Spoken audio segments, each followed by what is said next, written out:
novembre dernier et je travaille donc avec Marie Dubert. Et donc les urgentistes, vous nous connaissez plutôt bien puisqu'on passe tous les jours, sauf samedi dimanche, à l'UH à Lumédo. On est bien sûr disponible par téléphone pour répondre à tous vos avis, que ce soit sur les pneumopathies ou sur autre chose. Je vous propose de commencer maintenant. C'est un cours d'à peu près une bonne demi-heure. Et ensuite, je suis bien sûr disponible pour vos questions. Donc, comme je vous le Merci. disais, ce cours c'est sur les pneumopathies et du communautaire. Donc, on va s'attacher vraiment aux pneumopathies que vous croisez aux urgences ou en ville pour ceux qui en font. Ce diaporama, il a été très grandement inspiré par des recommandations qui datent de 2010, qui ont été faites à la fois par la Société d'infectieux et à la fois par la Société de pneumologie, dont une nouvelle version devrait sortir au courant 2024. Vous allez voir, il n'y a pas beaucoup de changements. Et notre pratique quotidienne est largement calquée sur ces recommandations. Pour ce cours, je disais que je l'avais divisé à peu près en 6 parties. Une première partie qui va passer assez rapidement, où je rappelle quelques généralités. Ensuite, je me suis attachée à vous rappeler un peu la manière d'orienter de manière la plus pragmatique vos patients aux urgences et surtout les scores de gravité pour vous aider à savoir s'il faut hospitaliser ou pas votre patient notamment. Je suis obligée de vous parler un petit peu de microbiologie et ensuite on s'attachera à décrire de manière un peu plus précise les pneumopathies bactériennes et les pneumopathies virales. Et je finirai par quelques mots sur l'exacerbation de BPCO. Encore une fois, n'hésitez pas à m'interrompre si vous avez des questions ou s'il y a des choses qui ne sont pas claires ou des choses pour lesquelles vous n'êtes pas d'accord, ce qui peut effectivement arriver. On commence donc par les généralités. Je vous ai rappelé la définition, mais que vous connaissez, je pense, aussi bien que moi. La pneumopathie, c'est une infection aiguë donc du parenchyme pulmonaire. Donc votre patient il va vraiment avoir des symptômes en rapport avec une infection des voies respiratoires basses. Comme je disais, c'est pas la pharyngite, c'est pas la bronchite. C'est des patients qui vont avoir une toux généralement fébrile, plutôt une toux expectorante. C'est pas forcément le cas pour tout le monde. Des patients qui vont être dyspnéiques. Donc, je rappelle que la dyspnée, c'est une sensation qui est subjective. C'est pas la même chose que la polypnée. Vous pouvez avoir un patient eupnéique, mais qui va se sentir dyspnéique. Ils peuvent également présenter une douleur thoracique. Ça, on le verra surtout sur les pleuropneumopathies. Le diagnostic qui peut se faire aussi via la radio. On va avoir un infiltrat radiologique qui n'est pas forcément tout le temps présent. On va y revenir. Et donc, comme je vous disais, ce cours, c'est sur les pneumopathies qui vont être acquises en milieu extra-hospitalier ou qui se déclarent moins de 48 heures après l'admission pour les médecins et les internes qui travaillent en salle. Quelques mots d'épidémiologie. La pneumopathie, c'est grave et c'est fréquent. C'est la première cause de décès d'origine infectieuse dans le monde et c'est quand même la 5e cause toute confondue. C'est fréquent, comme vous voyez, hein, c'est quasiment 1% de la population française qui va présenter une pneumopathie par an. Vous voyez beaucoup de patients qui présentent une pneumopathie. Et c'est grave parce que c'est quand même 35 décès pour 100 000 personnes par an. Donc c'est plus mortel que les infarctus notamment. On va le voir, les facteurs de risque des pneumopathies, ça va être les patients tabagiques, les patients âgés de plus de 65 ans et surtout les patients qui vont présenter des comorbidités, qu'elles soient cardiaques, pulmonaires ou autres. Et on va insister sur le fait que le terrain de votre patient, c'est l'élément qui est essentiel au niveau du pronostic et c'est l'élément qui va nous guider sur l'indication d'hospitalisation ou non. Le diagnostic, ça aussi, vous le savez, je pense au moins aussi bien que moi, c'est à la fois sur une clinique qui va être compatible, donc il y a un patient qui va présenter des signes de condensation pulmonaire avec un foyer de crépitant ou une diminution du murmure vésiculaire, enfin, ça va être des foyers qui vont être très condensés. On parle souvent du souffle tubaire qu'on n'entend pas forcément très souvent. Vous pouvez aussi avoir un patient, pareil, sur des grosses pneumopathies, avoir une augmentation des vibrations vocales. Mais le classique, et ce qu'on entend le plus, c'est quand même le foyer de crépitant.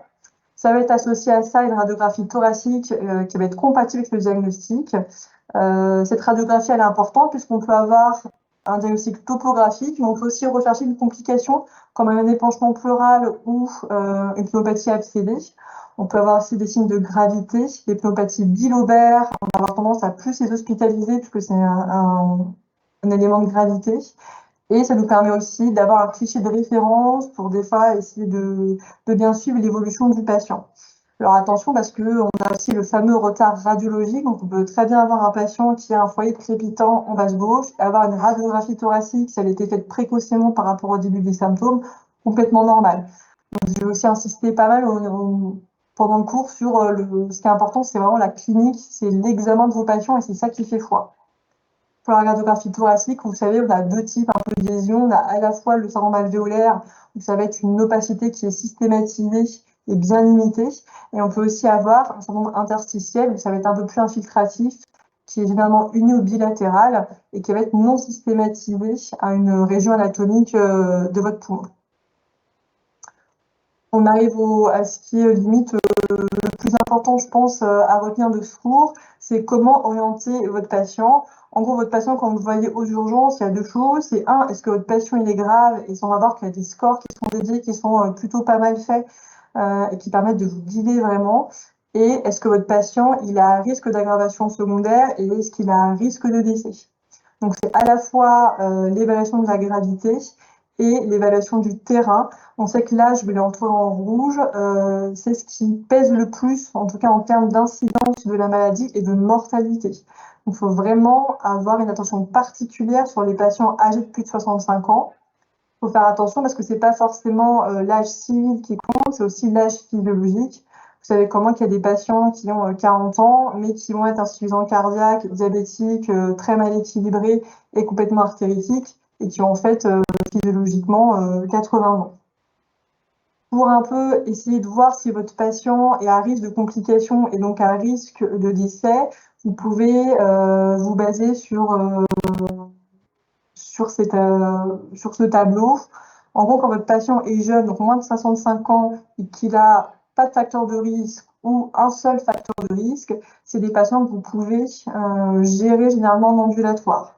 Si par contre, vous avez un patient qui a plus de 65 ans et qui a au moins un facteur de risque, ou si vous avez un patient jeune avec plusieurs facteurs de risque, vous ne posez pas la question, il faut l'hospitaliser. Alors, ça ne veut pas forcément dire qu'il faut l'hospitaliser en médecine interne, mais c'est des patients qui nécessitent au moins 24-48 heures de surveillance, que ce soit à l'UH, ou ici on a la chance d'avoir l'UMEDO, qui nous permet d'avoir un petit peu de recul chez ces patients. Donc ça, c'est vraiment l'évaluation du terrain. Ensuite, pour évaluer votre patient, la gravité de son infection, vous avez plusieurs scores. Le score qui est le mieux validé et qui est le meilleur prédicteur de la mortalité, c'est le PSI, c'est Pneumopathie Severity Index. Comme vous voyez, il est assez compliqué. Vous n'avez pas que ça à faire de forcément remplir, surtout au flux au niveau des urgences. Donc, c'est un score qui est très solide, mais qui n'est pas forcément très facile à utiliser, surtout aux urgences. Ce qu'on préfère, nous, c'est le CRB 65. Je pense que vous le connaissez assez bien. C'est 4 critères. Est-ce que votre patient il est confus ou pas? Est-ce que votre patient il est polypnéique ou pas? Est-ce que votre patient il est hypotendu ou non? Et encore une fois, on retrouve cet âge de 65 ans. Et encore une fois, il le précise, hein, c'est vraiment l'âge physiologique. Est-ce que votre patient a plus de 65 ans? Si vous avez au moins un critère, il faut au moins que le patient soit évalué quelques heures à l'hôpital afin de voir comment il évolue sous antibiothérapie. Si vous avez 0 critère, c'est des patients qui peuvent avoir un traitement ambulatoire. L'autre score de gravité, c'est un peu le score de gravité pour tout sepsis, hein, c'est le QuickSOFA, qui est assez facile, qui discrimine relativement bien. Si vous avez au moins 2 critères parmi une tension artérielle systolique à moins de 100, une polypnée à plus de 20 et un Glasgow à à 14 ou moins, c'est pareil, c'est un élément de gravité, donc c'est des patients qu'il faut hospitaliser. Donc ça, c'est la première partie, c'est est-ce que votre patient il est grave, est-ce qu'il faut l'hospitaliser ou est-ce qu'on peut le gérer en ambulatoire. Ensuite, une fois que vous avez fait votre diagnostic de pneumopathie et que vous savez où est-ce que vous allez l'hospitaliser ou est-ce que vous allez le gérer en ambulatoire, nous, on est infectiologue, donc vous savez, on aime bien avoir une documentation microbiologique. On va voir que c'est quand même assez utile et que ça peut guider, en tout cas l'antibiothérapie, la durée d'antibiothérapie. J'ai essayé de vous résumer ça dans ce tableau. Donc, il y a prise en charge ambulatoire, un patient qui est hospitalisé en secteur conventionnel, que ce soit la gériatrie, la médecine interne, ce que vous voulez, et des patients qu'on va orienter rapidement en ESC en réanimation. Pour les patients que vous voyez en consultation courte, ambulatoire, il n'y a pas forcément besoin d'examen microbiologique. En gros, leur faire un ECBC, si ensuite vous les faites sortir sous AMOP et que vous ne les renvoyez plus, ça n'a pas forcément d'intérêt. Le seul examen que vous pouvez leur proposer en contexte épidémique, c'est de faire les PCR virales. Donc nous, on a la fameuse triplex, la grippe, Covid et VRS. C'est un intérêt quand même diagnostique et surtout, c'est un intérêt épidémiologique parce que ça nous permet de suivre le taux d'incidence. Excuse-moi, j'ai une question sur ce sujet. Pour les malades ambulatoires, oui. Tu sais, la PCR, on l'a fait triplex, mais bon, on ne peut pas la faire en urgence pour tous. Oui, et dans des établissements, ils ont l'antigène, l'antigène grippe. Nous, on a l'antigène Covid, mais ils ont l'antigène grippe en plus. C'est quoi ces performances à cet antigène grippe? C'est pareil, c'est une sensibilité qui est aux alentours de 90%, une spécificité alors de mémoire qui est aux alentours de 80%, donc plutôt bien comme test rapide. Après, c'est des choix d'établissement. Je sais qu'à Saint-Joseph, par exemple, ils sont très test rapide grippe, ils le font à tout le monde. Alors pour la grippe, il y a un double intérêt, c'est qu'on peut proposer aux patients à risque du Tamiflu à prendre en ville, qui a prouvé en tout cas son efficacité et la diminution de l'hospitalisation et de la morbidité et de la mortalité pour la grippe. Pour les patients ambulatoires, le choix qui a été fait ici, c'est de faire que le test Covid parce qu'il y a un intérêt aussi épidémiologique et d'isolement. La grippe aussi, je pense qu'il faut, si on a un test Covid positif, il faut proposer aux patients d'essayer de s'isoler au maximum à la maison. Parce que les pédiatres me le demandent, les infirmières aussi, elles trouvent qu'elles font beaucoup de tests PCR et en fait, on n'a même pas les résultats, quoi. Donc en fait, c'est ça, c'est vous les récupérez jamais, en fait, finalement, les PCR pour les patients sortis. Pour tous ceux qui sont ambulatoires. Sauf au moment où on voit le malade, si tu veux, on n'a pas nécessairement pris la décision d'hospitalisation. Donc on dit, fais une PCR, mais en fait, après, quand on se dit, ah mince, il est sortant, on a fait une PCR pour rien. Et finalement, la question d'avoir un test antigénique pour les malades les plus légers et faire moins de PCR, ce serait peut-être à discuter, je ne sais pas.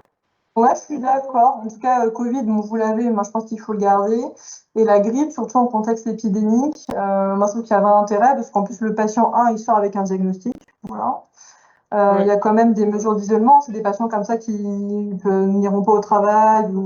Voilà, il y a quand même un intérêt de santé publique de savoir qu'on a la grippe ou pas.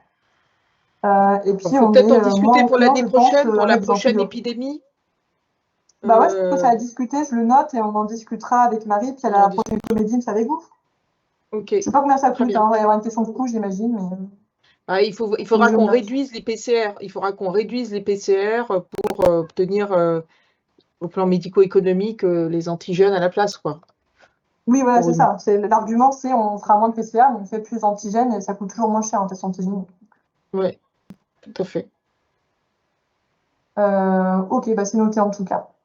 Donc ça, c'était pour vos patients ambulatoires. Dès qu'on hospitalise, alors les recommandations... attends, je t'arrête encore, excuse-moi. Oui. Est-ce que tu recommandes quand même qu'on fasse des hémocultures? Alors justement, j'y vais. On préconise de faire les recommandations préconisent de faire des hémocultures dès qu'un patient est hospitalisé. Quand on fait la littérature, c'est positif dans maximum 10% des cas. Donc en gros, c'est vraiment pas très rentable. Moi, je vous l'ai mis ici. Je préférerais que tous les patients aient un bel ECBC et des antigénuries que des hémocultures à choisir, au vu de la rentabilité. Mais je parlais de ceux qui étaient ambulatoires. Parce qu'en fait, ambulatoire, non, franchement, dans le process aux urgences, on n'a pas, quand on voit le malade et qu'on fait le bilan, on n'a pas nécessairement encore la décision d'hospitalisation. Ouais. Est-ce que tout malade fébrile, essoufflé, mais enfin, fébrile qui tousse, qui a une douleur, qui évoque une pneumopathie, mais dont on n'a pas encore tous les éléments, tu vois, on ne va pas avoir encore la radio, le truc. Ouais. Est-ce qu'on fait une émoc, même pour ceux qui sont les plus légers? Non. Pour ceux qui sont légers, faire une émoc, au vu du seuil de positivité, je trouve que ça n'a pas forcément d'intérêt. D'accord. Donc, il faut qu'on ait quand même des critères d'hospitalisation et là, il faut faire des émocs. Oui, je pense que dès que vous les hospitalisez, au premier pic fébrile, après addition d'hospitalisation, au moment où vous le bilantez parce que vous avez hospitalisé, faire une paire d'émocs, ça, je pense que ça peut se justifier. Pour les patients où clairement vous ne les hospitalisez pas, franchement, c'est pas la peine parce qu'après, on se retrouve avec des contaminations à staph coagulé dont je ne sais pas quoi en faire. Donc plutôt non. Et comme je disais déjà pour les patients hospitalisés, je voulais laisser quand même, mais il faut quand même garder en tête que c'est pas non plus l'examen qui va nous permettre le mieux de faire le diagnostic. En gros, c'est des pneumopathies à pneumocoque qui vont être bactériémiques. On a d'autres moyens de faire le diagnostic. Mais bon, comme c'est dans les recos, je vais les quand même laisser. Et puis, c'est intéressant à faire pour les patients qu'on hospitalise pour une pneumopathie. Mais en fait, c'est un OAP sur un endocardite, par exemple. Et donc là, ça a l'intérêt de faire une paire d'hémocultures. Quitte à faire des examens, si on doit choisir, moi, je préfère que, comme je disais, que tous les patients aient un bel ECBC. Parce que c'est comme ça qu'on arrive à faire un diagnostic microbiologique. Évidemment, tout patient hospitalisé, vous leur faites les PCR, donc on a la triplex. Je vous ai laissé les PCR pour les germes atypiques, mycoplasme et chlamydia. On n'a pas de PCR simplex, on n'a que sur des multiplex ici. C'est un examen qui coûte cher et pour lequel on peut faire peu de patients par jour en fait. Donc c'est soumis à notre accord. Je vous l'ai laissé, mais c'est vraiment pas en première intention. Et les antigénuries pneumocoques et légionnelles, dans les recommandations, c'est que pour les patients graves. Nous, on a choisi, et c'est quasi le cas dans, je pense, quasiment tous les hôpitaux, de les laisser parce que ça permet de faire, en tout cas, de rattraper les diagnostics de pneumopathie à pneumocoque assez facilement parce que c'est assez rentable. La légionnaire moins, mais c'est des tableaux, on verra qu'ils sont quand même un peu plus bruyants. C'est des patients qui sont plutôt en réanimation. Il faut aussi garder en tête que pour l'antigénurie légionnaire, ça ne détecte que les légionelles de sérotype 1. Il y a 4 types de légionelles différentes, donc ça ne détecte pas non plus toutes les légionelles. Vous voulez laisser, en tout cas, je pense que tout patient, ça coûte pas très cher, c'est assez facile à faire. Tout patient hospitalisé, il faut qu'il ait un ECBC si il crash, les PCR virales, ça vous le fait hyper bien, et les antigénuries. Alors, sur les PCR virales, tu le dis, c'est en contexte épidémique, donc ça c'est pour la grippe, en contexte épidémique. On ne va pas se mettre à faire au mois d'août une recherche de grippe. Mais le Covid, parce qu'il traîne un peu tout le temps maintenant quand même. Le Covid, on ne sait pas bien pour l'instant. Effectivement, on a l'impression que ça traîne un petit peu. On a une espèce de fond continu de Covid. Quelle que soit la saison, c'est... c'est pas encore, ça c'est pas encore bien, c'est pas très saisonnier encore, ça va venir probablement. Au mois d'août, si on pense que si on est parti plutôt sur une pneumopathie virale, je pense que ça vaut le coup de faire au moins un test antigénique. Je pense pas qu'on ait de simplex ici, mais on peut faire un test antigénique. D'accord. Pour ces patients-là. Et je vous ai rajouté pour les pneumopathies franches-aiguës, donc très évocateurs de pneumocoque et surtout chez les patients jeunes, faire une sérologie VIH parce que dans un nombre pas négligeable de patients, c'est des modes d'entrée comme ça, alors pas dans la maladie puisqu'ils l'ont déjà, mais en tout cas dans le diagnostic, et c'est assez rentable. Donc un patient jeune qui fait une pneumopathie à pneumocoque, assez cogné, n'oubliez pas de faire la sérologie VIH. Aux urgences, c'est pas forcément facile, mais pour ceux qui sont en hospitalisation, c'est vraiment très rentable.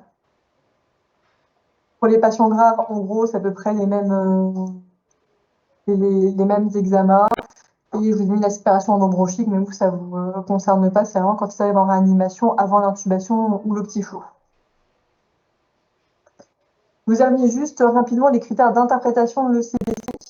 Parce qu'en gros, le bactério, pour pouvoir interpréter ses cultures, il a besoin d'avoir quand même des critères de qualité de cet ECBC. Ce qu'on veut, c'est pas un ECBC salivaire, parce que ce qu'on va avoir en culture, ça va être tous les germes de la bouche, et il y en a des centaines et des centaines.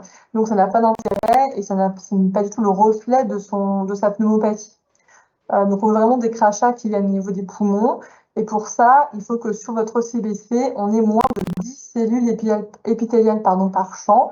Donc les cellules épithéliales, c'est les cellules de la bouche. Donc moins on en a, plus ça veut dire que votre crachat était profond et bien fait.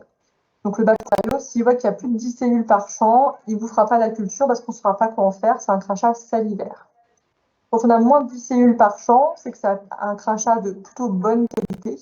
Donc vous allez avoir une culture qui va être faite, que nous on va essayer d'interpréter aussi en fonction du nombre de leucocytes. Plus il y a de leucocytes sur votre CBC, plus c'est purulent et donc plus c'est marqueur d'infection. On va aussi interpréter notre CBC en fonction de la quantité de pathogènes qu'on retrouve. Et pour ça, il y a des seuils qui ont été faits. Et pour le CBC, pour que ce soit interprétatif, il faut que votre bactérie, elle soit au moins à 10 puissance 7 par millilitre, donc en grande quantité. Ça nous permet un peu de discriminer les flores un peu commensales qu'on peut retrouver dans tous les ECBC, notamment chez les patients BPCE qui sont colonisés à plein de germes. Donc de ces pathogènes-là, ça nous permet de discriminer du vrai pathogène qui cause l'infection. Alors avec tout ça, est-ce que ça sert à quelque chose? Bon, je ne vais pas vous démoraliser, mais en gros, on détecte, les pathogènes ne sont pas détectés dans plus de 60% des cas. Donc malgré tous nos efforts, la pnéumopathie, ça reste une infection qu'on documente peu. Ce qui pose des problèmes, notamment quand ça évolue mal. On est obligé d'élargir l'antibiothérapie. Quand on documente, en premier, ça reste les pneumopathies virales en première cause, notamment le rhinovirus. Vous avez ici le virus de la grippe et vous avez le métapneumo et surtout le VRS. Quand on documente une bactérie, en premier, ça si vous connaissez bien, c'est toujours le pneumocoque, suivi du mycoplasme en deuxième, et vous avez le staphylocoque doré qu'on retrouve souvent en co-infection, notamment en co-infection de la grippe. On va y revenir. Donc nous, ça nous aide vraiment quand on documente une pneumopathie, puisqu'on ça nous permet vraiment d'adapter le traitement et de rechercher d'autres diagnostics différentiels si le patient évolue mal. Donc il faut vraiment essayer notamment de faire cracher vos patients aux urgences et de faire l'antigéniose. Et l'hémophilus, on ne le trouve pas? L'hémophilus, on le trouve dans... Alors, plutôt, je crois que ça doit être là-dedans, de mémoire. Que je relise rapidement si je ne vous dis pas de bêtises. L'hémophilus, finalement, c'est... Alors, nous, on le trouve pas mal cette année, notamment, pour une raison, par exemple, qu'on ne connaît pas bien. Mais ça reste en 4e ou en 5e position, et plutôt chez les patients comorbides, donc chez les BPCO. En tout cas, dans cette méta-analyse-là, c'est la dernière en date, c'est pas ce qu'on retrouve en premier, effectivement. Streptocoque et mycoplasme. Mais je suis d'accord que c'est pas trop notre sensation, nous, clinique, en tout cas en France. Une fois qu'on a essayé de documenter notre pneumopathie, je vais essayer de vous détailler de manière un peu plus précise les prises en charge, notamment pour les pneumopathies bactériennes.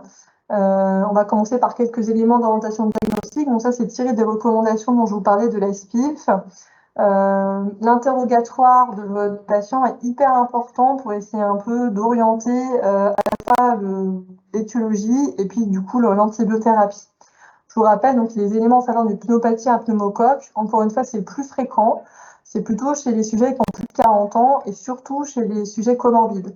Le pneumocoque, c'est un germe qui est ultra sensible à plein d'antibiotiques, mais qui est très virulent, donc qui va faire une pneumopathie plutôt brutale, avec vraiment des signes de fièvre très élevés, des patients qui vont rapporter vraiment une asthénie majeure. Ça va être des gros foyers, on le verra après à la radio, c'est les fameuses PFLA, donc c'est ce qui peut donner un point douloureux thoracique parce qu'il y a une irritation pleurale. Et sur la prise de sang, c'est des patients qui vont être ultra-inflammatoires. Donc ça, c'est vraiment pour le pneumocoque, donc c'est l'étiologie, on va y revenir, c'est le germe qui tue, c'est le germe que vous devez couvrir en première intention. Il y a d'autres éléments en faveur de d'autres bactéries, notamment des bactéries atypiques. Donc c'est le Mycoplasma pneumoniae, donc c'est le deuxième agent, plutôt pour les patients jeunes, donc on en voit beaucoup en pédiatrie, qu'on voit beaucoup en contexte épidémique. Donc là, juste petite note, on va y revenir aussi un peu plus tard, mais on est en épidémie de mycoplasme en ce moment, donc on en voit pas mal. Et c'est des patients qui vont plutôt vous décrire une toux un peu progressive, qui vont avoir des fois des signes un peu extra-respiratoires, une sensation de malaise. Et on retrouve assez souvent des contages avec des enfants en bas âge ou des jeunes adultes ou adolescents. C'est des pneumopathies qui généralement ne sont pas graves. Et puis, un peu plus anecdotique, mais il faut quand même y penser, la légionellose, où là aussi, il faut s'attacher à essayer de trouver un contexte un peu particulier. Donc, soit des patients qui ont voyagé, avec notamment la clim dans l'avion, des patients qui ont travaillé, qui vont être exposés à l'eau, genre les réparateurs de frigo, les réparateurs de radiateurs. Et ça va arriver sur des terrains plutôt comorbides. Donc, c'est le patient diabétique, le patient âgé, le patient immunodéprimé. c'est dans un cas sur 3 là, des pneumopathies qui vont être assez sévères. Donc les légionelloses, ça finit souvent hospitalisé avec beaucoup d'oxygène, voire directement en soins continus. À la différence du pneumocoque, ça va être plutôt un début assez progressif. Ça va être sur la radio, on va le voir, des atteintes plutôt bilatérales. Et le patient peut vous raconter assez volontiers des signes extra-respiratoires, donc surtout digestifs, avec des douleurs abdos, de la diarrhée. Sur les cas les plus graves, on peut même avoir des symptômes neurologiques, donc des vraies encéphalites, en fait, sur une légionellose, ou tout bêtement juste une céphalée fébrile qu'on prend pour une méningite, qui est en fait une légionellose. L'autre chose qui doit un peu vous mettre la puce à l'oreille, c'est pareil pour le mycoplasme, on va aussi y revenir, c'est un patient qui revient après 48-72 heures de bêta-lactamine et qui ne s'est pas du tout amélioré. Donc ça, là, c'est en gros les 3 caractères nosologiques. Donc encore une fois, l'interrogatoire de votre patient quand c'est possible, en tout cas ou de la famille, ou essayer d'appeler quand ils sont en EHPAD, ça c'est ultra compliqué, surtout quand ils arrivent à 23 heures, d'avoir un peu l'infirmière qui essaie de vous raconter depuis quand le patient se sent moins bien. C'est hyper dur, surtout aux urgences, mais il faut essayer de creuser le plus possible. L'imagerie vous permet aussi un peu d'avoir une orientation étiologique. Bon, là, je vous ai fait, c'est un jeune prépano qui a été hospitalisé en médecine interne. Donc là, vous voyez le syndrome alvéolaire systématisé, avec même ici une scissurite. Donc c'est une pneumopathie franche lobée aiguë, et c'était donc du pneumocoque qui a été diagnostiqué à la fois via le CBC et via l'antigénurie. Ça, c'est assez caricatural du syndrome alvéolaire. Les autres signes radiologiques, donc c'est les opacités, vous voyez, c'est des espèces de petits, je sais pas si vous voyez bien, mais des espèces de petits micronodules bilatérales. Les contours sont un peu flous. Ce qui peut être un peu trompeur, c'est qu'on a l'impression ici qu'il y a une petite scissurite, donc on pourrait dire qu'il a quand même aussi un beau foyer apiogène. Et en fait, c'est plutôt évocateur de germes atypiques. Donc en premier, le mycoplasme. Pensez toujours à légionelle parce que c'est ce qui tue et ce qui peut donner des pneumopathies sévères. Et le chlamydia pneumoniae, franchement, c'est un peu plus rare. Bon, vous voyez là sur la radio, ici vous avez la traduction sur le scanner. Donc ça, c'était une pneumopathie à mycoplasme chez un jeune patient de 40 ans. Donc vous voyez ici, vous avez un syndrome interstitiel plutôt bilatéral. Et vous avez ici les bandes parenchémateuses. Et je pense que c'est ce qu'on voit ici, en fait. Donc c'était pas du tout un foyer. Donc voilà, l'aspect scanographique, en tout cas, de germe atypique, ça ressemble à ça. Et ensuite, ça, je vous l'ai mis juste pour l'anecdote, mais vous avez des patients qui arrivent d'emblée avec des complications, avec l'abcès pulmonaire. Donc, vous voyez ici une cavité avec un niveau ici bien horizontal hydroaérique. Évidemment, on pensait à la tuberculose. Mais dans ce cas-là, c'est un abcès pulmonaire. Il y a 3 types de germes. Il y a le Staphylococcus aureus qui donne ce type de lésion. Les germes anaérobies chez des patients notamment qui vont avoir un mauvais état bucco-dentaire. Et les Klebsiella pneumoniae qui donnent beaucoup de lésions abcédées. Pareil chez les patients qui ont un mauvais état bucco-dentaire ou les patients alcoolothalamiques. Ça, c'est des patients que vous verrez quand même moins via les urgences, mais que vous pouvez retrouver en salle. Donc lui, pour le coup, c'était une Klebsiella pneumoniae chez un monsieur alcoolique.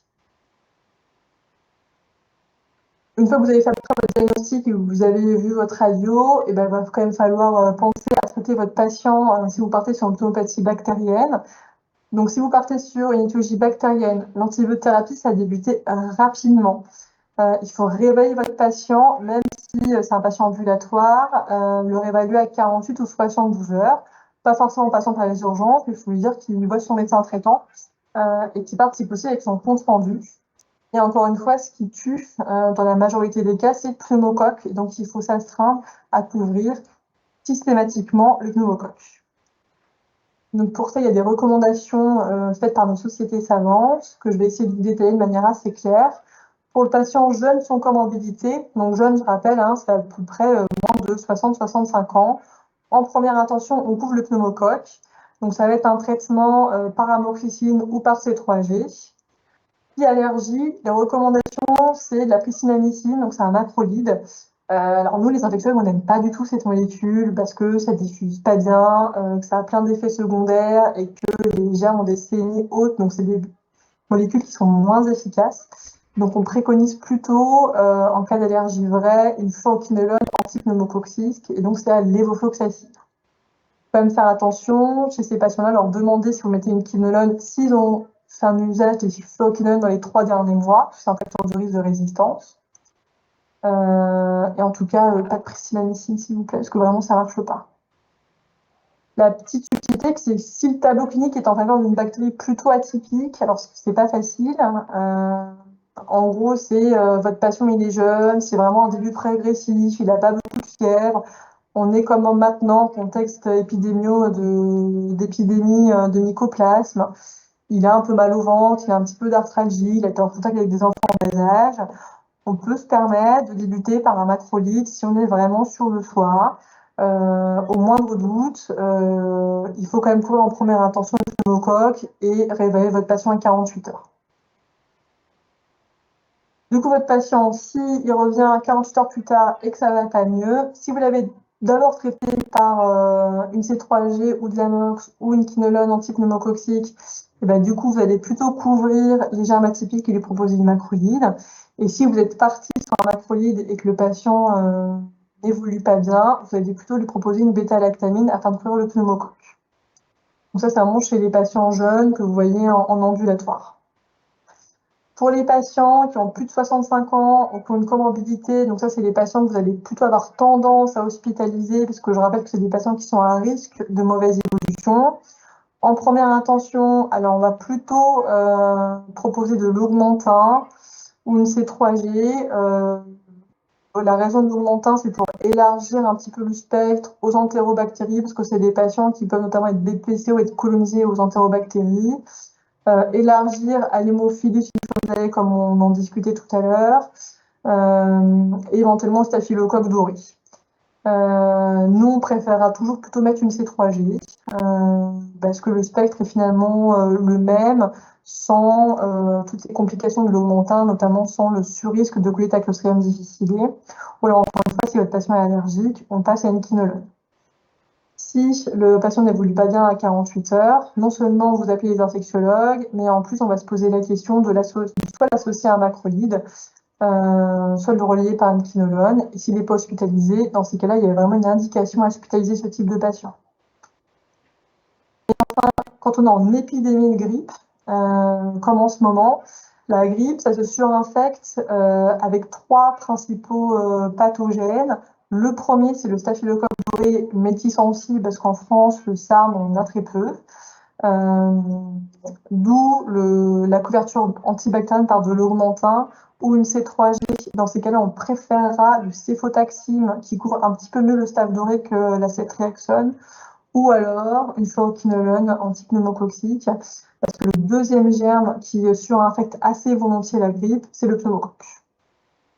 En tout cas, c'est des patients, si vous pensez qu'il y a une co-infection grippe et pathogène bactérien, c'est des patients qu'il faut hospitaliser. Et enfin, on arrive à la forme grave. Et dans ce cas-là, la forme grave, c'est une bithérapie, c'est C3G plus macrolide, et c'est que si forme grave. Nous, quand on passe en LUH ou à l'huméto, on voit souvent des patients qui n'ont pas de critères de gravité, qui sont sous bithérapie. Il n'y a pas forcément d'indication, nous on les arrête très très volontiers. Sans que je me permets une petite digression, mais on est en tension de macrolide, que ce soit la spiramycine, l'azithromycine ou la clarithromycine. Donc, essayez de restreindre le plus possible vos indications. Encore une fois, s'il y a une allergie, c'est quinolone et macrolide. Je reviens du coup à l'arrêt des macrolides. On arrête les macrolides si vous avez une antigénurie lésionnelle négative et un contexte clinique qui n'est pas forcément très évocateur lorsque vous réveillez votre patient après votre garde.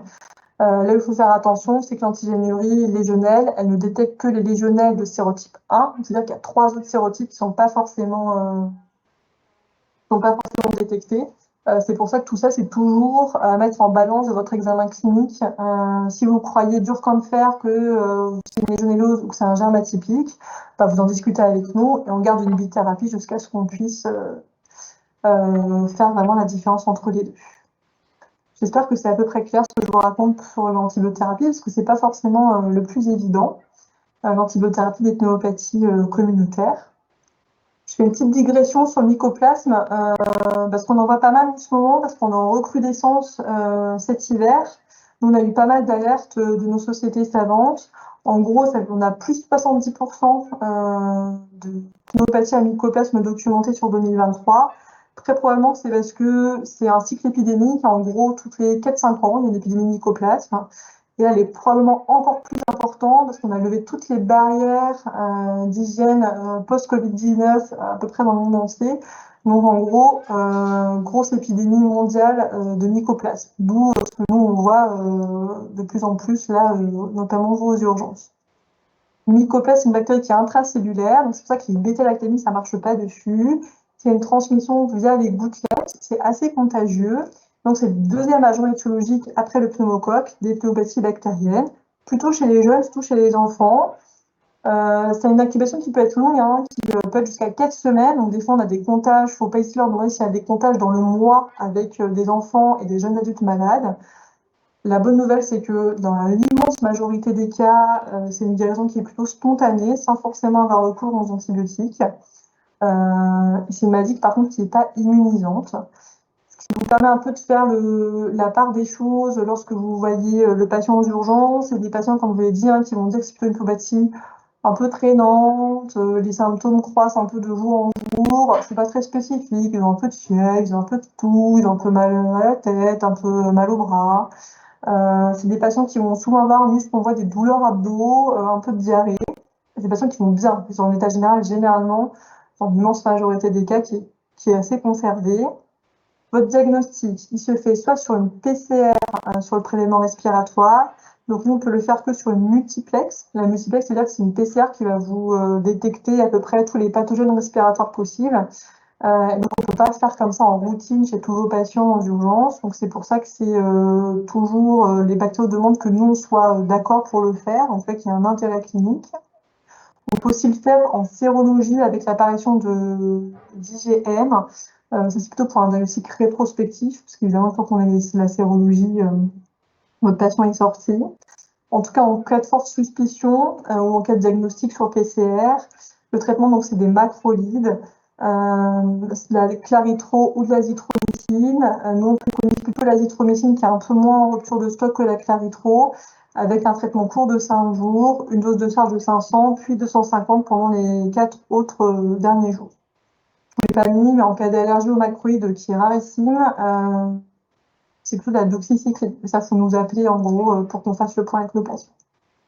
Moi, je voulais faire un petit focus sur ce pathogène que vous avez vu pas mal, je pense, aux urgences et que vous allez continuer à avoir, je pense, jusqu'à mars-avril, jusqu'à ce que l'épidémie se disparaisse d'elle-même. Dis donc, ça a bien changé, ouais. Excuse-moi, parce qu'avant, on disait que c'était des pneumopathies qu'il fallait plutôt traiter par antibiotiques plus longtemps que le pneumocoque. C'était plutôt 10 jours d'antibiotiques. Là, on est sur 5 jours des nouveaux macrolides, là. On est sur 5 jours des nouveaux macrolides. Ça vient sur un peu c'est calqué un peu ce que font les Américains, qui traitent de manière plus courte, en tout cas sur les bactéries comme ça intracellulaires, qui font 5 à 7 jours grand maximum. Et si j'avais utilisé la rofamicine, la Péros, tu mettrais des durées de 5 jours aussi? Ouais, c'est 5 jours. Je ne vous l'ai pas mis parce que c'est pas l'antibiotique de choix en Péros, mais oui, c'est 5 jours. D'accord, ok. Donc effectivement, c'est contrairement à ce qu'on pourrait penser, parce que les intracellulaires, on a tendance un peu à les traiter un peu plus longtemps. Bah, c'est ce que j'avais appris, moi. Effectivement, j'avais retenu que le mycoplasme, on le traitait un peu plus longtemps, mais donc c'est bien, c'est 5 jours. C'est 5 jours, ouais. Ok. Je vous fais juste un petit focus sur les allergies aux pénicillines, parce qu'on nous appelle